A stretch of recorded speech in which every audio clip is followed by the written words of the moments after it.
बिस्मिल्लाहिर्रहमानिर्रहीम। अस्सलाम वालेकुम। कैसे हैं आप सब? आज हम लोग करने जा रहे हैं क्लास 9 एक्सरसाइज नंबर 3.3 3.1 सोल्व थी, उसकी वीडियोस अपलोड हो चुकी थी। 3.3 समझते हैं। उसके पहले सवाल की तरफ चलें। For A is equal to, एक सेट दिया हुआ है ए का, उसके एलिमेंट हैं 1 2 3 and 4। Find the following relation. नीचे हमें ना 4 सवाल दिए गए हैं, उन चारों में अलग रिलेशन दिया हुआ है। हमने ए में ही सारे रिलेशन फाइंड करने। State the domain and range of each relation, और जो आपने रिलेशन बनाना है उसकी आपने डोमेन भी बतानी है और रेंज भी। इसके सारे कॉन्सेप्ट पिछले पेजेस पे लिखे हुए हैं, लेकिन मैं साथ साथ आपको समझाता जाऊंगा। जहां पे जरूरत पड़ेगी वहां पे आपको बताऊंगा कि आप इस पेज पे आके चेक करें। सबसे पहले तो ये हमारे पास एक सेट दिया गया जिसके ये सारे एलिमेंट्स हैं, 1 से लेके 4 तक नंबर है। हमारे 3 काम होंगे। एक तो इसमें रिलेशन लेने हैं, रिलेशन बनाना है, डोमेन बतानी है उसकी, और उसके बाद रेंज बतानी है। और ये हमें पहली कंडीशन दी गई है कि x और y। अब ये x और y क्यों लिए? कार्टेशियन प्लेन के बारे में आपको पता होगा। अगर आपने नहीं पढ़ा तो ये 2 लाइन होती हैं, एक x एक्सिस पे और एक y एक्सिस पे। ये हॉरिजॉन्टल लाइन x एक्सिस पे होती है, x और x डैश। वर्टिकल लाइन होती है y और y डैश पे। और यहाँ पर भी हमारे पास कुछ नंबर लिखे होते हैं। यहाँ पर भी x के नंबर प्लस में होते हैं और x डैश के नंबर माइनस में होते हैं। इसी तरह y के नंबर प्लस में होते हैं और y डैश के नंबर माइनस में होते हैं। ये आप लोगों ने पहले भी पढ़ा होगा कार्टेशियन प्लेन, फिर आप लोगों को बना दिया। वो कहता है जो हमारे पास सेट है ना, वो x और y से ही बिलोंग करता है, मतलब उसका पहला एलिमेंट x होगा और दूसरा एलिमेंट y होगा। वो मैं आपको बनाकर अभी समझा दूंगा, पहले इस सवाल को ही समझते हैं। और y इक्वल होगा x के, ये हमें उसमें कंडीशन दी है। लेकिन पहले हमें इसके सबसेट बनाने पड़ेंगे, इसके रिलेशन बनाने पड़ेंगे। और एक और इसमें आपको एक बात बता दो इंटरेस्टिंग, ये जितने भी रिलेशन बनेंगे हमारे पास वो बाइनरी रिलेशन होंगे। बाइनरी आप लोगों ने कंफर्म कंप्यूटर में पढ़ा होगा। तो बाइनरी हमेशा हमारे पास 0 और 1 होते हैं, सही है। लेकिन आप इसको ये कह सकते हैं कि बाइनरी हमारे पास हमेशा 2 नंबर ही होते हैं। जैसे ये मैंने ना कुछ a इंटू ए हमने सेट लेना था, क्योंकि उसने कहा था कि रिलेशन बनाना है ना, वो a नहीं होना चाहिए। तो a इंटू ए करेंगे, a का सेट ही पहले, उसको क्रॉस करेंगे a के सेट में। पहला एलिमेंट है 1, इसको इन सब के साथ लिख देंगे। 1 इंटू 1 ये बन जाएगा, फिर 1 इंटू 2 ये बन जाएगा, फिर 1 को 3 से, इसी तरह 1 को 4 से। 1 के बाद 2 की बारी आ जाएगी, वो सबके साथ आ जाएगा। अब इसमें जितने भी हमारे पास ये सबसेट्स बने हुए हैं, ये सारे 2 नंबर हैं। इस रकम के अंदर भी 2 ही नंबर हैं, पहला नंबर x है और दूसरा नंबर y है। यहाँ पर भी सेम, पहला नंबर x है और दूसरा नंबर y है। तो ये वाली कंडीशन तो पूरी हो जाती है। आगे चलते हैं। वो कहते हैं y is equal to x होना चाहिए। पहले मैं आपको इसका रिलेशन बना दूं कि जो हमें रिलेशन दिया गया है ना, उसमें y और x इक्वल होने चाहिए। अब ये हम लोगों ने ये सारे जो सबसेट्स लिए हुए हैं उनमें देखते हैं x और y दोनों 1 1 है तो बराबर है, ये वाली कंडीशन हमारी पूरी हो रही है। दूसरे में चलते हैं तो a 1 है, x वाली रकम समझ लो 1 है और y वाली 2 है। तो ये रिलेशन के मुताबिक हमारे पास कंडीशन पूरी नहीं करते, दोनों बराबर होने चाहिए। 1 और 3 भी बराबर नहीं, 1 और 4 भी बराबर नहीं, 2 और 1 बराबर नहीं, लेकिन 2 और 2 दोनों बराबर है। पहला एलिमेंट हमारे पास x वाला होता है और दूसरा एलिमेंट हमारे पास y वाला होता है, तो ये दोनों बराबर है। तो ये भी हमारा जो रिलेशन बनाना चाहते हैं उसमें ये वाली रकम भी आ जाएगी। 1 और 1 बराबर थे वो भी लिख लेंगे, इसी तरह 2 और 2 बराबर है वो लिखेंगे। आगे चलेंगे तो ये वाला सेट मिलेगा, 3 और 3 बराबर है ये लिख लेंगे। आगे चलेंगे तो 4 वाली लाइन में 4 और 4 बराबर है। ये हमारा पहला काम था, इस कंडीशन के मुताबिक कि आप इसका रिलेशन लो, तो हमने इसका रिलेशन बना दिया। और जो कंडीशन बताई थी y इक्वल होना चाहिए x के, तो वही है, x और y दोनों रकमें हमारे पास बराबर है। आगे चलते हैं, जो दूसरा काम था डोमेन बनाओ। डोमेन होता है जी जिसको आप कहते हैं शुरुआत, कि शुरुआत वाले नंबर कौन से हैं, शुरू वाले नंबर कौन से हैं, तो x पहले आता है और y बाद में। आप डोमेन को ये भी कह सकते हैं कि डोमेन हमारे पास x वाले नंबर होते हैं और रेंज हमारे पास y वाले नंबर होते हैं। तो पहले पहले नंबर जो भी आ रहे हैं वो सारे x के हैं, तो ये हमारी डोमेन होती है।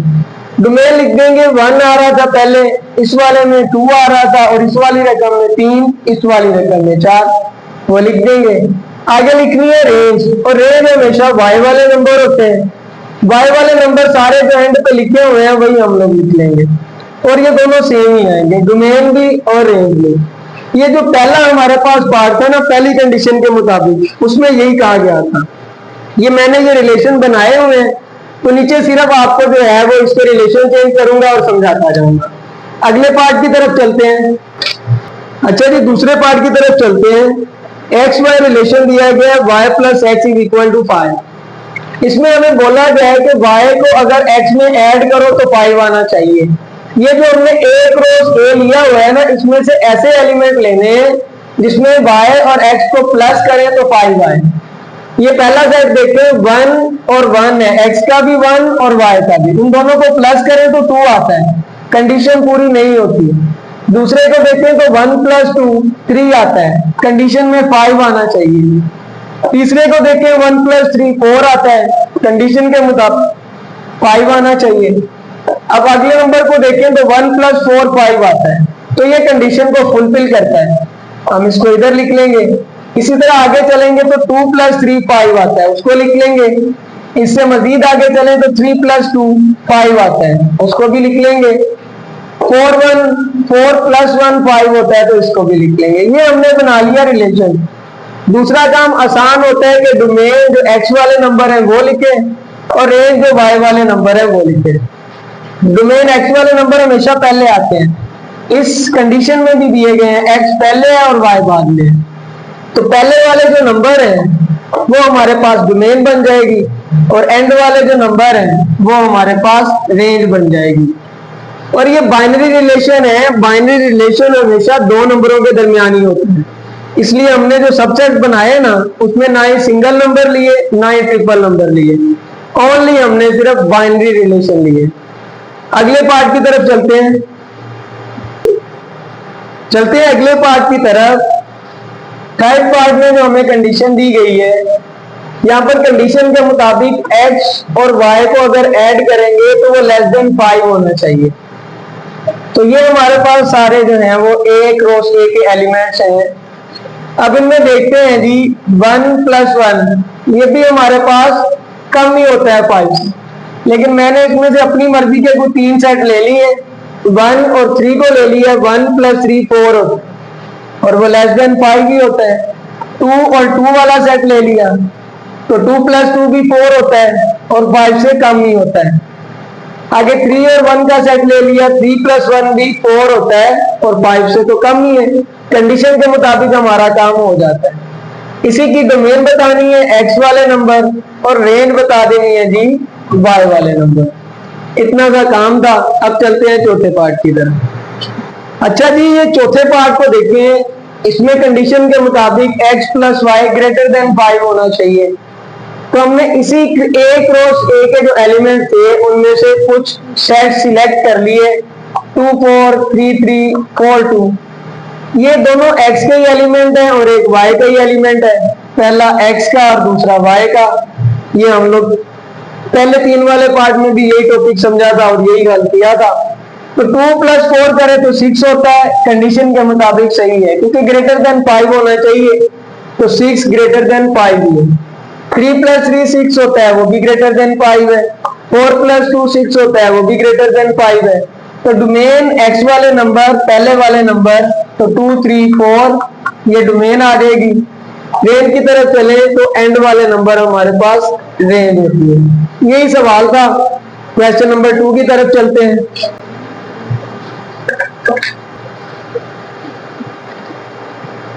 पहले हम लोग क्वेश्चन नंबर 1 का चौथा पार्ट किया था, 3 लिखा हुआ था, उसको मैंने सही कर दिया, 4 लिख दिया है। अब चलते हैं क्वेश्चन नंबर 2 की तरफ।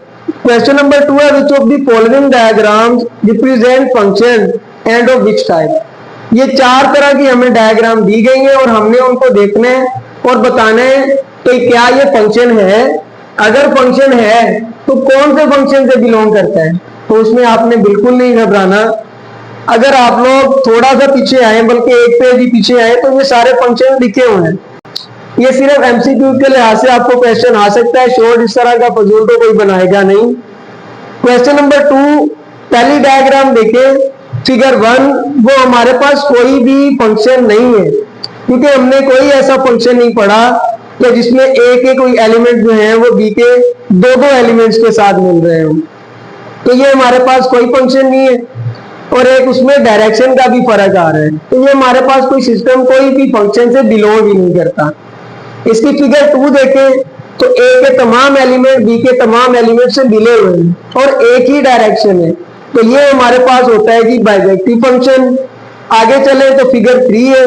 फिगर 3 में देखें तो ए के तमाम एलिमेंट्स बी के तमाम एलिमेंट से मिले हुए हैं, तो दोनों एलिमेंट्स में दोनों के एलिमेंट्स की तादाद भी बराबर है, तो ये भी दूसरे फिगर के जैसा हमारे पास वही बन जाता है बाइजेक्टिव फंक्शन। चौथी डायग्राम को देखें तो चौथी डायग्राम को मैं तो पहले ही बोल दूंगा कि ये हमारे पास कोई भी फंक्शन नहीं है, क्योंकि इसमें कोई एरो हेड दिया ही नहीं, और किसी भी फंक्शन की शराइत पूरी करने के लिए एरो लगाना लाजमी है, और यहाँ पर क्योंकि एरो है नहीं तो हम इसको बोलेंगे ये कोई फंक्शन ही नहीं है। बुक वाले ने इसको इनटू फंक्शन बोला हुआ है, तो ये जो हमारे पास पहला फंक्शन था ना इनटू फंक्शन, आप इसको वही कह सकते हैं। अगले सवाल सिंपल है, उनको सोल्व करते हैं। अच्छा जी, इससे पहले कि मैं अगला सवाल शुरू करूं क्वेश्चन नंबर 3, मैं क्वेश्चन नंबर 2 के बारे में आपको बता दूं।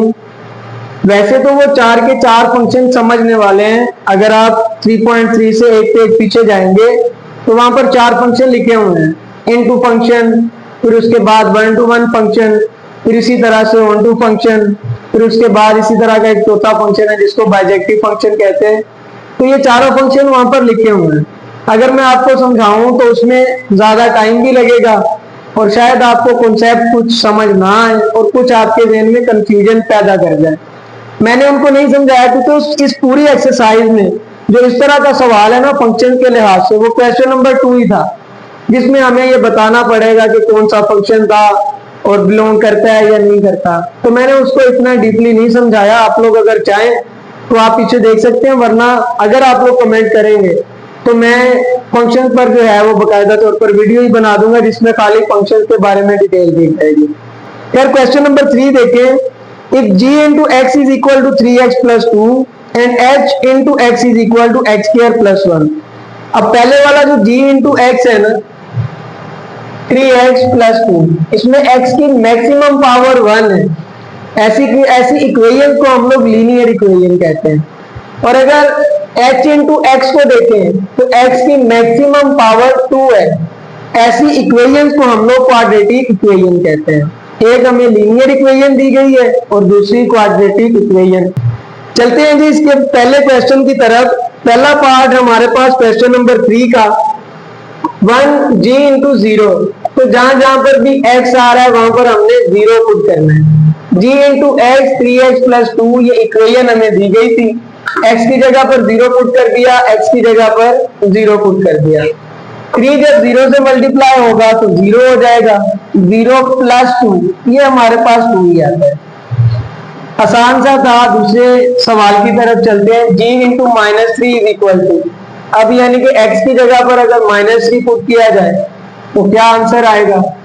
तो x की जगह पर -3 पुट करवाया, यहाँ पर भी x आ तो -3, तो 3 को -3 से मल्टीप्लाई करूंगा तो -9 होता है, उसको प्लस कर दूंगा 2 में तो -9 में से +2 निकल जाएगा तो -7। थर्ड पार्ट की तरफ चलते हैं। यहाँ पर हमने x की जगह पर 2/3 पुट करवा देना है। जहां जहां पर भी x आ रहा था वहां पर 2/3 पुट करवा दिया। ये वाली रकम वैसे ही लिखेंगे, ये फाइंड करनी है। 3 डिनोमिनेटर में था और ये 3 जो साथ मल्टीप्लाई कर रहा है ये दोनों कैंसिल हो जाएंगे। बचेगा वहां पर 2 प्लस 2 मौजूद था, दोनों को लिख देंगे तो 2 प्लस 2 हमारे पास 4 आ जाता है। इसके जी पहले 3 पार्ट जो जी वाले थे ये मैंने सोल्व कर दिए। जी इंटू 0 हमारे पास 2 के इक्वल आता है, जी इंटू -3 हमारे पास -7 के इक्वल, और जी इंटू 2 3 हमारे पास आ जाता है जी 4 के इक्वल। अच्छा जी चलते हैं क्वेश्चन नंबर 3, उसका पार्ट नंबर 4। इसमें सारे पार्ट हमारे पास h वाले हैं। पहले पार्ट में कहता है जी अगर h इंटू 1 है तो इसकी वैल्यू क्या आएगी। तो सिंपल यही इसका कहना है कि जहां पर भी x आ रहा है वहां पर आपने 1 पुट करना है। यही वाली क्वाड्रेटिक इक्वेशन मैं दोबारा लिखूंगा, x की जगह पर 1 पुट कर दूंगा। x की जगह पर 1, x के ऊपर स्क्वायर था तो 1 के ऊपर भी स्क्वायर आ जाएगा, प्लस 1, 1 का स्क्वायर 1 ही रहेगा, प्लस 1, तो 1 प्लस 1 2 आ जाएगा। ये h1 हमारे पास आंसर दे देगा। दूसरी में देखें तो x की जगह पर हमने -4 पुट करना है, तो जहां जहां पर भी x आ रहा है -4 पुट करवाओ।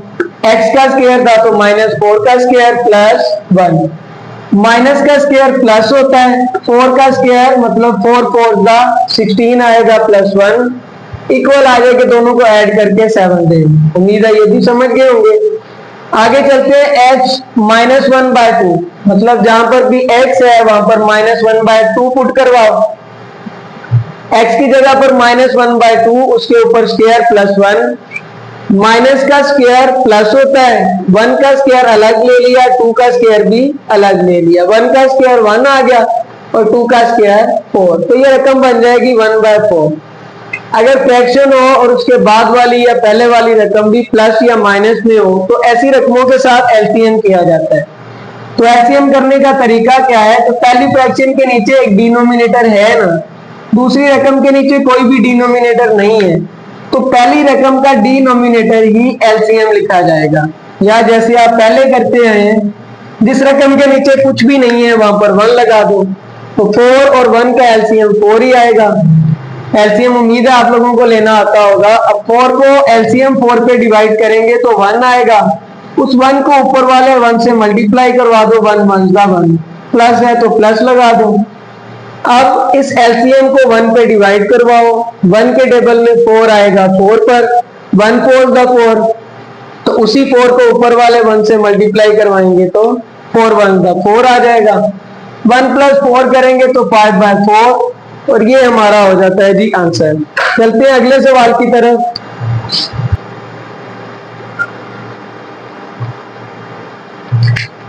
अच्छा जी क्वेश्चन नंबर 4, 5, 6 और 7, ये 4 के 4 सवाल हमारे पास एक जैसे ही हैं, और इस एक्सरसाइज में इन सवालों में से लॉन्ग लाजमी आ सकता है। अच्छे से प्रिपेयर कीजिएगा। क्वेश्चन नंबर 3 हमारे पास शॉर्ट के लिए था, लेकिन क्वेश्चन नंबर 4, 5, 6 और 7 चारों एक ही तरीके से सोल्व होने वाले क्वेश्चन है, और इनमें हमारे पास जी लॉन्ग आ सकता है इस साल 2025 के पेपरों में। हल करते हैं। ये हमें एक फंक्शन दे दिया गया था ax + b + 1। अब वो बताता है अगर आप इस फंक्शन में x की जगह पर 3 पुट करते हो तो वो 8 आता है, और इसी तरह अगर इसी फंक्शन में x की जगह पर 6 पुट करते हो तो वो इक्वल आता है 14 के। हमने क्या फाइंड करना है, a और b। तो सॉल्यूशन शुरू करते हैं। उसने बताया था f × x = ax + b + 1 है, लेकिन उसने f × 3 = 8 दिया है ना, तो ये f × 3 हमें फाइंड करना पड़ेगा। तो सिंपल है, जहां पर भी x है वहां पर 3 पुट करेंगे। x की जगह पर 3 पुट कर दिया, इस ax के साथ भी x था तो उसमें भी 3 पुट कर देंगे, प्लस b + 1 वैसे ही लिख दूंगा। a को 3 से मल्टीप्लाई करूंगा, 3a + b + 1 आ जाएगा। ये हमारे पास आ गया f3। ये हमें क्यों चाहिए था, क्योंकि उसने बोला था f3 = 8 के। तो अब इसके आंसर को हम 8 के इक्वल रख सकते हैं अकॉर्डिंग टू कंडीशन, जो उसने हमें कंडीशन दी थी f × 3 = 8। तो f × 3 हमारे पास ये जो आंसर आया उसको लेफ्ट हैंड साइड पे लिख लेंगे, राइट हैंड साइड 8 के इक्वल है। अच्छा जी, तो हमें लेफ्ट हैंड साइड पे ए और बी दोनों वेरिएबल रखने हैं, उनके साथ जो भी कांस्टेंट है इसको दूसरी तरफ ले जाएंगे। 1 हमारे पास कांस्टेंट था, इक्वल की दूसरी तरफ जाएगा तो -1 हो जाएगा।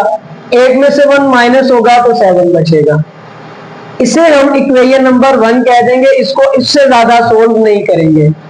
आगे चलते हैं। दूसरी शर्त के मुताबिक उसने बोला था f इंटू 6 इक्वल है 14 के, तो f इंटू 6 निकालेंगे। तो जहां पर भी इस इक्वेशन में x आ रहा था वहां पर हम लोग 6 पुट करेंगे। f into 6 is equal to a into 6 plus b plus 1। a 6 से मल्टीप्लाई होने के बाद 6a हो जाएगा प्लस b प्लस 1 आ जाएगा। अब कंडीशन के मुताबिक क्या था, f इंटू 6 हमारे पास 14 के इक्वल है। f इंटू 6 14 के इक्वल आ गया। f इंटू 6 का ये वाला जो आंसर निकाला 6a प्लस b प्लस 1 उसे पुट कर देंगे। राइट साइड पे 14 मौजूद है। जैसे हमने पहली इक्वेशन बनाई, a और b वेरिएबल एक साइड पे रखे और उसके साथ कांस्टेंट दूसरी तरफ ले गए। यहाँ पर भी 1 हमारे पास कांस्टेंट था, इक्वल की दूसरी तरफ जाएगा तो -1 होगा। 4 में से 1 माइनस होगा तो हमारे पास आएगा 13। अच्छा जी, अब इसको हमने इक्वेशन नंबर 2 का नाम दे देना है, मजीद सोल्व नहीं करना। अब इक्वेशन 1 में a और b आ रहा है, इसी तरह इक्वेशन 2 में भी a और b आ रहा है। अगर इन दोनों वेरिएबल में से एक वेरिएबल खत्म हो जाए ना तो हमें दूसरा वेरिएबल मिल जाता है। मतलब अगर a खत्म हो जाए तो इक्वेशन में b बचेगा, हमें उसकी वैल्यू मिल जाएगी। अगर b खत्म हो जाएगा तो हमें a की वैल्यू मिलेगी। अब अगर हम देखें तो इक्वेशन 1 में b है और इक्वेशन 2 में भी b है, दोनों बराबर है 1b 1b। लेकिन अगर a की बात करें तो a में 3a है और दूसरी इक्वेशन में हमारे पास 6a है। इनको बैलेंस करने के लिए हमें पहले इक्वेशन नंबर 1 को 2 से मल्टीप्लाई करना पड़ेगा। हम उस तरफ नहीं जाएंगे, मैं सिंपल काम करूंगा, सब्ट्रैक्ट कर दें दोनों में से किसी भी इक्वेशन को। मतलब अगर आप इक्वेशन नंबर 2 को ऊपर रखें और इक्वेशन नंबर 1 को नीचे, फिर भी सोल्व हो जाएगा। अगर आप लोग कह देते हैं कि सब्ट्रैक्ट कर दें इक्वेशन 2 फ्रॉम 1 तो फिर भी सेम आंसर आएगा, घबराना नहीं है। मैंने यहाँ पर क्योंकि अभी सब्ट्रैक्ट किया, यानी कि अभी सोल्व किया था इक्वेशन नंबर 2 को, तो मैंने इसी को पहली इक्वेशन में से माइनस कर दिया। 3a plus b is equal to 7 equation number 1 थी। मैं साथ आपको याद दहानी के लिए लिख भी देता हूँ। और ये नीचे वाली हमारे पास इक्वेशन नंबर 2 है। मैंने 2 को निकाला है 1 में से, तो 1 को ऊपर लिखा और 2 को नीचे। अच्छा जी, जब भी माइनस करते हैं तो अलजबरे में नीचे वाली रकम के साइन चेंज कर देते हैं। तो 6a प्लस का था माइनस हो जाएगा, b प्लस का था माइनस हो जाएगा, इसी तरह 13 माइनस हो जाएगा। -6a में से प्लस का 3a अगर निकाल दिया जाए तो माइनस का 3a बच जाता है। प्लस b माइनस b से कट जाएगा, इक्वल टू -13 में से 7 निकल जाएगा तो हमारे पास -6 बचेगा। अच्छा जी, माइनस दोनों तरफ है, इसको मैं कैंसिल कर दूंगा। हमें a वेरिएबल चाहिए, उसके साथ 3 नहीं चाहिए। मल्टीप्लाई कर रहा है तो इक्वल की दूसरी तरफ जाके डिवाइड हो जाएगा। तो 3 1 का 3, 3 2 का 6, a हमारे पास आ जाता है 2। अब इस a की वैल्यू चाहे इक्वेशन 1 में पुट करवा दें चाहे इक्वेशन 2 में पुट करवा दें, क्योंकि दोनों में हमारे पास a मौजूद है, तो आपको हमारे पास b का आंसर मिल जाएगा। मैंने इक्वेशन नंबर 1 में पुट करवाया a is equal to 2, a की जगह पर 2 आ गया, 3 2 का 6 plus b is equal to 7, वैसे का वैसे लिख दिया। अच्छा, अब b मुझे खाली चाहिए, जो 6 प्लस का था ये मुझे नहीं चाहिए, इक्वल की दूसरी तरफ ले जाऊंगा तो -6 हो जाएगा। 7 में से 6 निकाल देंगे तो b इज इक्वल टू 1 बचेगा और यही हमारे पास सॉल्यूशन सेट आ जाता है। जैसा कि मैंने आप लोगों को पहले बताया, क्वेश्चन नंबर 5, 6, 7 और ये जो हम लोग क्वेश्चन नंबर 4 कर रहे हैं, ये सारे एक तरह के हैं। तो अगर आप लोगों को इसमें कोई मुश्किल पेश आए तो आप लोग मुझे बता सकते हैं, वरना मेरे ख्याल में ये एक्सरसाइज यहीं पर खत्म होती है। इंशाल्लाह मिलते हैं अगले वीडियो लेक्चर में।